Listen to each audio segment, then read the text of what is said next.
It's Monday, the 16th of January. I'm Matt from Liquid Loans, and coming up on today's DeFi news, Miss Universe contestant dons a Bitcoin-inspired costume, a banking giant with over $6 trillion of assets now holds Bitcoin, FTX has apparently recovered over $5 billion US, 90% of businesses are adopting blockchain tech, and finally, eccentric crypto founder Richard Hart announces a new PULSECHAIN update.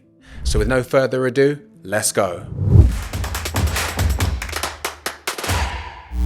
Last week, actress and model Alejandra Guajardo represented El Salvador in the preliminary competition of the Miss Universe 2022 pageant by wearing a costume featuring Bitcoin during her walk across the stage.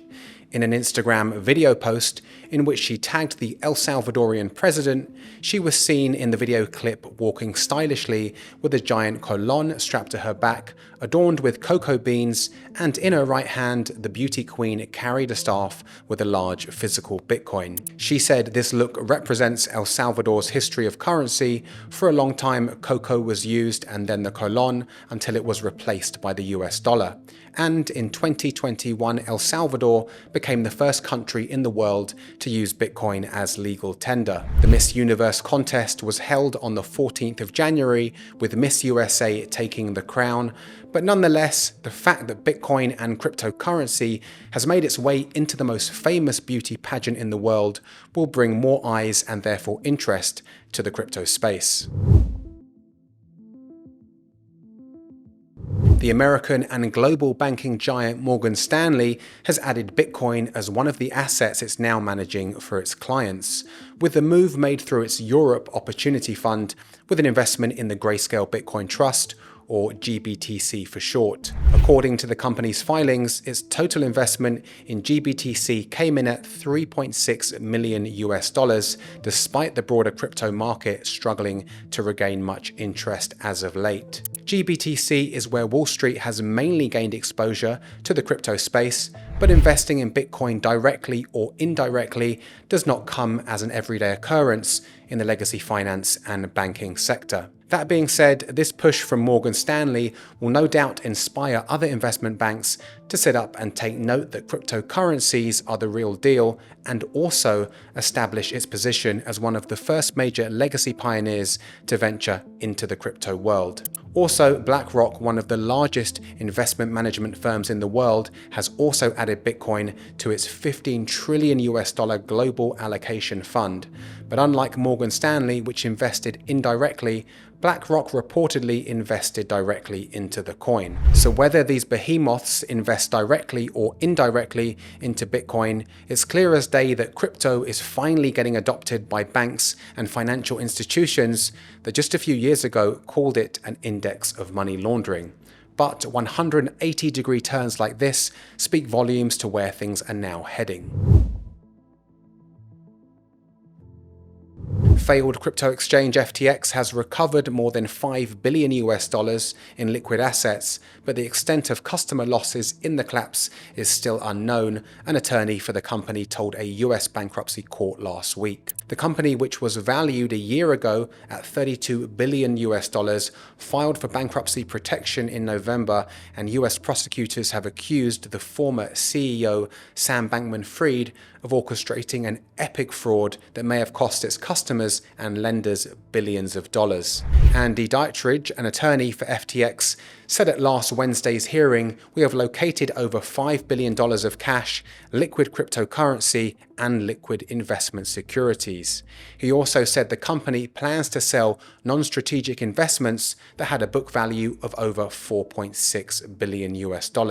However, he said the legal team is still working to create accurate internal records, with the actual customer shortfall still unknown. At the time of filming, the missing customer funds are estimated to be at more than $8 billion US. FTX's founder, Bankman-Fried, was indicted on 2 counts of wire fraud and 6 conspiracy counts last month in a New York federal court for allegedly stealing customer deposits to pay debts from his hedge fund Alameda Research, and also lying to equity investors about the exchange's financial condition, in which he pleaded not guilty. The former billionaire has said he does not believe that he is criminally liable, which seems ludicrous as more and more evidence has come to light about the extent of the mess in which the whole corporation was run.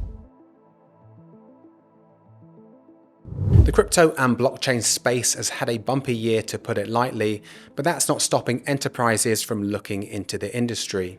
A survey from Casper Labs and Zogby Analytics revealed that the sentiment around blockchain adoption is promising in a poll with over 600 business decision makers in the US, the UK and China. And close to 90% of the businesses surveyed reported deploying blockchain technology in some capacity, with 87% saying they plan to invest in the crypto space in the next 12 months. Businesses that are already using the tech are benefiting from two of its main capabilities: security and copy protection. Those in IT-based operations are using blockchains for things such as internal workflows, supply chain efficiency, and software development. Ralph Kubli, a board member of the Casper Association, said that 2023 will be a consequential year for the adoption of blockchain technology, especially in providing real solutions for real-world problems and creating long-term value. But it's not all plain sailing, and some of the biggest hurdles to adoption are limited developer knowledge, lack of tools, interoperability and cynicism toward the industry, with education along with accessibility having been a long-standing barrier for those outside the crypto space. The real issue here is not if blockchain tech can help businesses of all sizes, but will the people at the top see the real-world value and get involved sooner rather than later? And this is where proper education comes into play. So, breaking down what may sound like double dutch to many in an easy to understand manner, like we continue to do here on the Liquid Loans channel, is the key for mass adoption across the globe.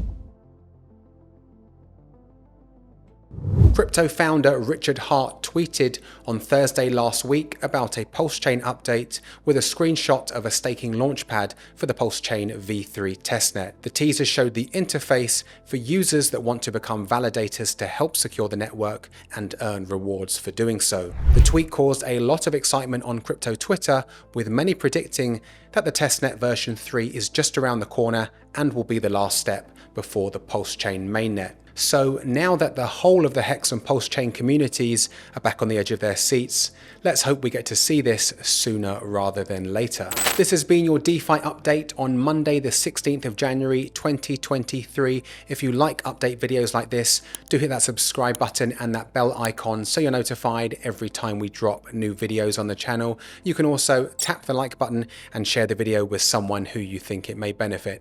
Thanks for watching, and I will see you on the next one.